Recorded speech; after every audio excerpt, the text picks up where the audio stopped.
यहाँहरू सबैलाई नमस्कार। के यहाँहरूले विपन्न लक्षित छात्रवृत्ति प्राप्त गर्ने विद्यार्थीहरूको विवरण इङ्ग्लिसमा अध्यावधि गर्नुभयो? शिक्षक मित्रहरू, विपन्न लक्षित छात्रवृत्ति प्राप्त गर्ने विद्यार्थीहरूको विवरणहरू इङ्ग्लिसमा अध्यावधि गरेर आवश्यक कागजातसहित शिक्षा शाखामा पेश गरी शिक्षा शाखाले पनि ती विद्यार्थीहरूको बैंक खातामा रकम निकासा गर्नको लागि अब धेरै दिन समय बाँकी छैन। लगभग यो आर्थिक वर्षको अन्त्यसम्म, भनौँ यही असारको 20-22 गतेसम्ममा चाहिँ सम्बन्धित विद्यार्थीको खातामा छात्रवृत्ति बापतको रकम निकासा भइसक्नुपर्छ। अब विपन्न लक्षित छात्रवृत्ति प्राप्त गर्ने कस्ता विद्यार्थीहरूको चाहिँ इङ्ग्लिसमा कस्तो विवरण अध्यावधि गरेर ती व्यक्तिहरूको खातामा रकम निकासा माग गर्ने भन्ने सन्दर्भमा आर्थिक वर्ष 81-82मा कक्षा 6, 7 त्यस्तै कक्षा 9, 10, 11मा विपन्न लक्षित छात्रवृत्ति प्राप्त गर्ने विद्यार्थीहरूको विवरण चाहिँ अहिले इङ्ग्लिसमा अध्यावधि गर्नुपर्ने हुन्छ र आर्थिक वर्ष 82-83मा विपन्न लक्षित छात्रवृत्तिको लागि छनौट भएका विद्यार्थीहरूको विवरण चाहिँ साउन भदौमा अध्यावधि गरे पनि हुन्छ। त्यस्ता विद्यार्थीहरूको छात्रवृत्ति बापतको रकम चाहिँ आर्थिक वर्ष 83-84 मतलब साउन लागे पश्चात मात्रै निकासा हुने भन्ने कुरो छ।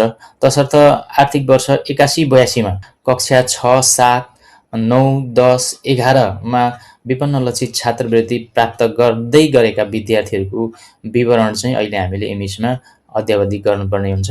अब कस्ता कस्ता विद्यार्थीहरूको विवरणहरू चाहिँ अध्यावधि गर्ने भन्दाखेरि हामी यो विपन्न लक्षित छात्रवृत्ति व्यवस्थापन मापदण्ड 2080 को पहिलो संशोधन अनुसार त्यसको दफा 15मा उल्लेख भए बमोजिम कम्तीमा पनि ती विद्यार्थीहरूले तल्लो कक्षा उत्तीर्ण भएर आएको हुनुपर्छ। त्यो विद्यार्थी हाल विद्यालयमा नियमित रूपले अध्ययन गरिरहेको हुनुपर्छ। त्यस्ता विद्यार्थीहरूले मात्र विपन्न लक्षित छात्रवृत्ति प्राप्त गर्ने हुन्छन्। यदि कुनै विद्यार्थीले विपन्न लक्षित छात्रवृत्ति कुनै विद्यालयमा प्राप्त गरिरहेको थियो, स्थानान्तरण भएर आएको खण्डमा पनि त्यस्ता विद्यार्थीहरूले विपन्न लक्षित छात्रवृत्ति बापतको रकम प्राप्त गर्ने हुन्छन्। त्यस्तो विद्यार्थीको सम्बन्धमा विपन्न लक्षित छात्रवृत्ति व्यवस्थापन मापदण्ड 2080 को पहिलो संशोधनको दफा 14 को उपदफा 2 बमोजिम यहाँ उल्लेख भएको छ।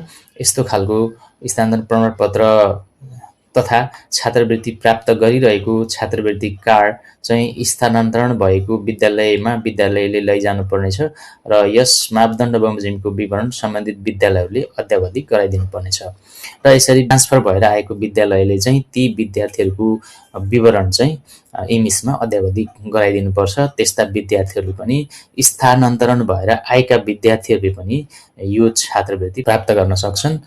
अब कस्ता कस्ता विद्यार्थीहरूले चाहिँ विपन्न लक्षित छात्रवृत्ति प्राप्त गरिरहन्छन् भन्दाखेरि कुनै विद्यार्थीले कक्षा 9मा विपन्न लक्षित छात्रवृत्ति प्राप्त गर्न योग्य भएको छ, छनौट भएको छ भने उसले कक्षा 10, 11 र 12मा पनि सो छात्रवृत्ति प्राप्त गर्न सक्छन्। त्यस्तै कक्षा 6मा छनौट भएको छ भने उसले कक्षा 7 र 8मा पनि विपन्न लक्षित छात्रवृत्ति प्राप्त गर्न सक्छन्। तर यो अनुसूची 5 बमोजिम हेरौँ हामी, विपन्न लक्षित छात्रवृत्तिमा छनौट भएका विद्यार्थीहरूको पनि स्तर हुन्छ।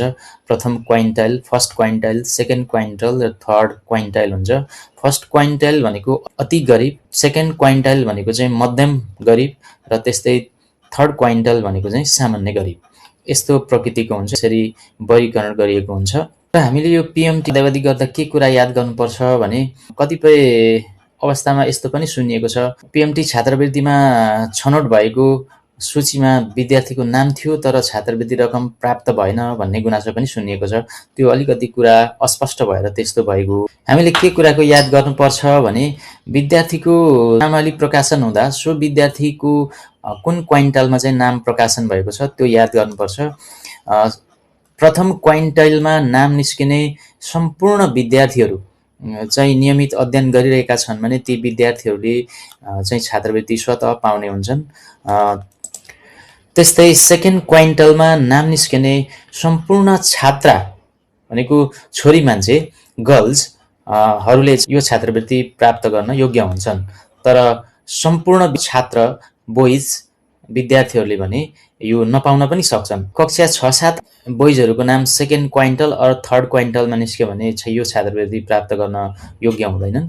तर कक्षा 8मा भएका थिए, 9मा गएर चाहिँ ती बोइज विद्यार्थीहरू चाहिँ छनौट भए र त्यस्ता छात्र विद्यार्थीहरूले कक्षा 9मा गएर प्राविधिक धार अन्तर्गत अध्ययन गरे भने सेकेन्ड क्वाइन्टलमा नाम निस्केको छ भने पनि यो छात्रवृत्ति प्राप्त गर्न योग्य हुन्छन्। त्यस्तै 11 र 12मा प्राविधिक धार तथा 5 क्रेडिट आवरको 5 पाठ्य घण्टाको जीव विज्ञान, रसायन विज्ञान वा भौतिक विज्ञान अध्ययन गरे भने पनि छात्र बोइज स्टुडेन्टले पनि यो छात्रवृत्ति प्राप्त गर्न योग्य हुन्छन्।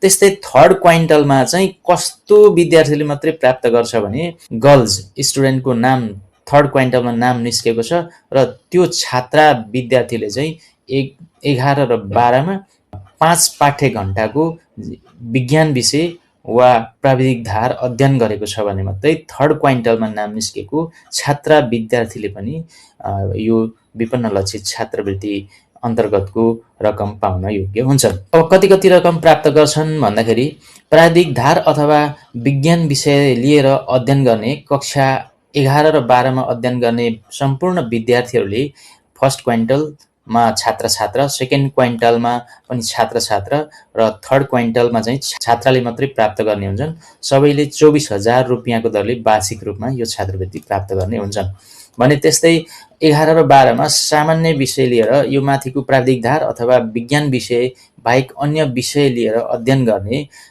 फर्स्ट क्वाइन्टलमा नाम निस्किएका सबै विद्यार्थीहरूले 18,000 रुपियाँ प्राप्त गर्छन् भने सेकेन्ड क्वाइन्टलमा नाम निस्किएका लिस्टिङ भएका छात्रा गर्ल्स स्टुडेन्टहरूले चाहिँ मात्रै 18,000 रुपियाँ प्राप्त गर्छन् भने अन्य कक्षाको हकमा कक्षा 6 देखि 10 सम्मको हकमा चाहिँ फर्स्ट क्वाइन्टलमा नाम निस्किने सबै छात्रा विद्यार्थीले 6,000 रुपियाँको दरले वार्षिक रूपमा प्राप्त गर्छन् भने सेकेन्ड क्वाइन्टलमा नाम निस्किने तर 9 र 10मा चाहिँ प्राविधिक धार अध्ययन गर्छन् भने त्यहाँ चाहिँ छात्र 9 र 10मा प्राविधिक धार अध्ययन गरेनन् भने छात्र बोइजहरूले पाउँदैनन् र छात्रा गर्ल्सहरूले चाहिँ वार्षिक रूपमा 6,000 रुपियाँको दरले यो छात्रवृत्ति प्राप्त गर्न योग्य हुन्छन्।